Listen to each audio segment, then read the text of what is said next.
अस्सलाम वालेकुम and welcome to देसी इटालियन। आज की रेसिपी बहुत ही इजी है, बीफ स्ट्रिप्स कबाब। तो आइए स्टार्ट करते हैं। हम बीफ कबाब किस तरह बनाएंगे। मेरे पास बीफ का पीस है, 700 ग्राम इसका वज़न है। तो इसके हम स्ट्रिप्स बना लेंगे, बहुत ही थिन स्लाइसेस इसके करेंगे हम। सबसे पहले मैंने इसको दरमियान से कट कर लिया है।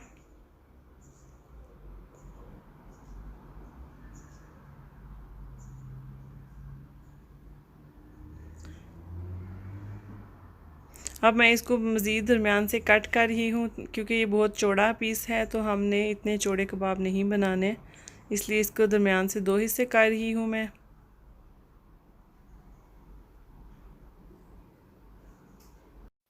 अब ये एक पीस लेंगे हम और इसको हम स्ट्रिप्स में कट कर लेंगे।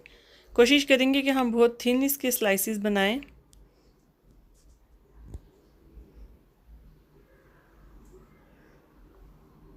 इनको हम इसी तरह लंबा रखेंगे, दरमियान से कट नहीं करेंगे। लेकिन अगर गलती से कट हो भी जाए तो कोई टेंशन की बात नहीं है, वो बाद में हम इसको मैनेज कर लेंगे। ये देखें, इस इतने बारीक हमें स्लाइसेस चाहिए। इसी तरह से सारे गोश्त के मैं स्लाइसेस कर लेती हूँ। ये मैंने कर लिए हैं। पूरे गोश्त के काफ़ी ज़्यादा स्लाइसेस बन चुके हैं, बहुत ही थिन हैं। तो अब इसके साथ इंग्रेडिएंट्स देख लेते हैं, हम कबाब को किस तरह मैरिनेट करेंगे। मैरिनेशन के लिए जो चीज़ें मैं यूज़ कर रही हूँ उनमें सबसे पहले सॉल्ट है 1.5 टीस्पून। इसके साथ रेड चिली पाउडर है 1 टीस्पून। इसके साथ हल्दी पाउडर है 1/2 teaspoon. Garam masala powder 1/2 teaspoon. Onion powder 2 tablespoon. Ginger paste 1 tablespoon. Garlic paste 1 tablespoon. Yogurt 5 tablespoon full हैं। Vinegar, apple cider vinegar use कर रही हूँ मैं 4 टेबलस्पून। और इसमें कबाब मसाला मैं 1 टेबलस्पून यूज़ कर रही हूँ। इन सब चीज़ों के साथ अब हम मैरिनेशन रेडी कर लेते हैं। अब हम एक बाउल लेंगे और उसमें ये सारे मसाले जो मैंने अभी बताए हैं वो सारे उसमें डाल देंगे। एक चीज़ मैं ऐड करना चाहूँगी, अगर आपके पास अनियन पाउडर ना हो तो आप नॉर्मल प्याज लेके उसको ब्राउन करके वो 2 टेबलस्पून इसकी जगह यूज़ कर सकते हैं। गोश्त को गलाने के लिए कुछ लोग पपाया पेस्ट यूज़ करते हैं या फिर कुछ लोग मीट टेंडराइज़र भी यूज़ करते हैं, लेकिन मैं इसमें सिर्फ विनेगर यूज़ कर रही हूँ। और योगर्ट इसके साथ बहुत अच्छा गल जाता है गोश्त, और मैरिनेशन भी अच्छी रेडी हो जाती है।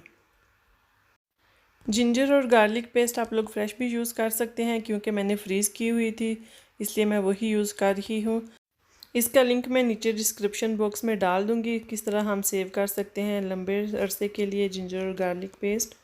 मैरिनेशन रेडी हो चुकी है, अब मैं इसको मिक्स कर लूँगी बहुत अच्छे तरीके से। जब सारे मसाले अच्छी तरह मिक्स हो जाएंगे तो हम इसमें मीट के स्ट्रिप्स ऐड कर देंगे और उनको मैरिनेट कर देंगे। मैरिनेशन रेडी हो चुकी है, ये इसकी कंसिस्टेंसी है। इसमें हम अब बीफ को मैरिनेट कर देंगे। इसमें मैं सारे स्ट्रिप्स ऐड कर दूंगी और बहुत अच्छी तरह से इसको मिक्स कर दूंगी। इसके बाद हम इसको कवर करके फ्रिज में रखेंगे। ओवरनाइट हमने इसको मैरिनेट करना है, या फिर कम से कम 5 से 6 घंटे के लिए इसको मैरिनेट करेंगे, तो हमारा गोश्त बहुत अच्छी तरह से मैरिनेट हो जाएगा और फिर जल्दी जल्दी कबाब रेडी हो जाएंगे। ये इसको हमने बहुत अच्छी तरह से मिक्स करना है ताकि सारे गोश्त के ऊपर मसाले जो हैं वो लग जाएं, कोई ऐसा हिस्सा ना रहे जहाँ पे मसाला ना लगे। ये मैंने सारा मिक्स कर लिया है। अब हम इसको कवर करके फ्रिज में रख देंगे। मैं इसको फुल नाइट के लिए फ्रिज में रख रही हूँ। हम इसके कल कबाब रेडी करेंगे, इसलिए हम इसको बहुत अच्छी तरह से कवर करेंगे ताकि इसकी स्मेल फ्रिज में ना जाए, और अगर फ्रिज में कोई और चीज़ें हैं तो उनकी स्मेल इसमें ना आए, इसलिए हम इसको बहुत अच्छी तरह से कवर कर लेंगे।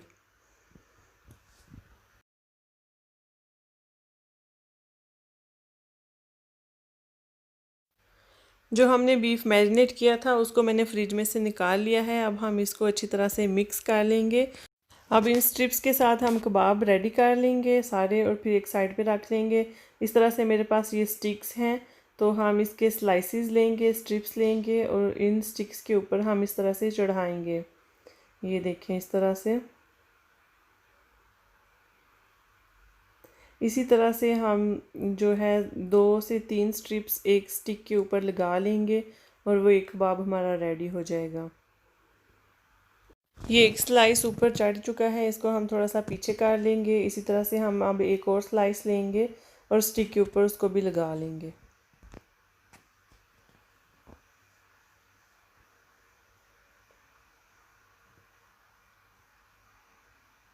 जितने हमारे थिन स्लाइसिस होंगे उतना ही इजी हम इसको मैनेज कर सकते हैं। इसलिए जब हम स्लाइसिस करें तो ट्राई करें कि जितने थिन आपसे हो सकें उतने ही पतले काटें। ये एक कबाब रेडी हो चुका है। अब इसी तरह से हम बाकी के सारे कबाब भी रेडी कर लेते हैं और देखते हैं कि फिर हम नेक्स्ट इसको किस तरह से फ्राई करेंगे। बीफ कबाब की वैसे तो बहुत सारी रेसिपीज़ हैं, तो मैं आज थोड़ी सी एक डिफरेंट सी रेसिपी शेयर कर रही हूँ आप सबके साथ। इसमें हमने मसाले भी बहुत कम ही यूज़ किए हैं, तो आप सब ज़रूर ट्राई कीजिएगा। आपको अच्छे लगेंगे, पसंद आएंगे। कमेंट बॉक्स में ज़रूर बताइएगा कि आपको आज की रेसिपी कैसी लग रही है। इसी तरह से हम सारी स्टिक्स रेडी कर लेते हैं। अगर आपके स्लाइसिस कोई थोड़े छोटे हैं तो वो इस स्टेज पे आके मैनेज हो जाते हैं, पता नहीं चलता कि हमने बड़ी स्ट्रिप्स यूज़ की हैं या छोटी की हैं। तो इसलिए जब हम कटिंग करें तो उस वक्त हमें टेंशन नहीं होनी चाहिए कि हमारे स्लाइसिस ख़राब कट हो रहे हैं। ये सारे कबाब मैंने रेडी कर लिए हैं। अब हम इनको फ्राई करेंगे। हमने इनको शैलो फ्राई करना है, तो हम एक नॉन स्टिक पैन लेंगे, उसमें 2 से 3 टेबलस्पून हम ऑयल डालेंगे और सारे कबाब हम इसमें एक साथ ही रख देंगे। इस तरह से हम बारी बारी सारे कबाब इस पैन में रख देंगे।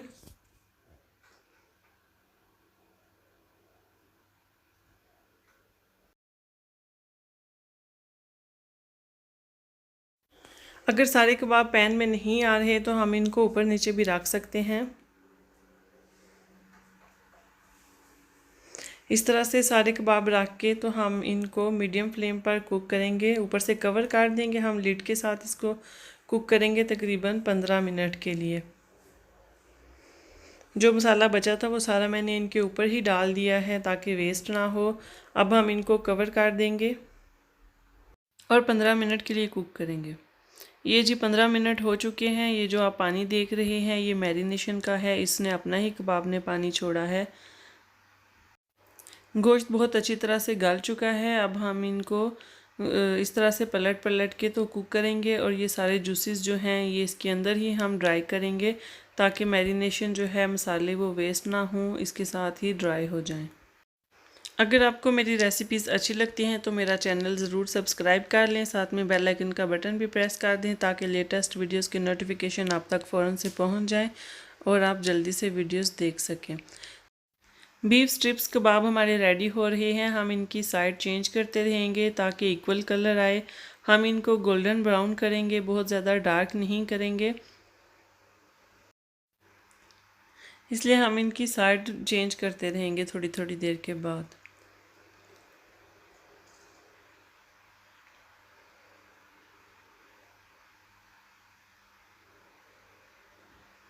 ये एक साइड से गोल्डन ब्राउन हो चुके हैं। अब हम दूसरी साइड से भी इनको ब्राउन कर लेते हैं गोल्डन सा, तो फिर हम इसको डिश आउट कर लेते हैं। ये जी कबाब हमारे बिल्कुल रेडी हो चुके हैं। अब हम इनको डिश आउट कर लेते हैं।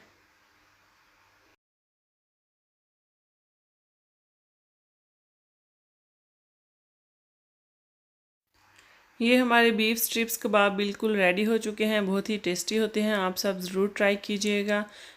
बहुत ही इजी रेसिपी है, बहुत ज़्यादा मेहनत नहीं करनी पड़ती।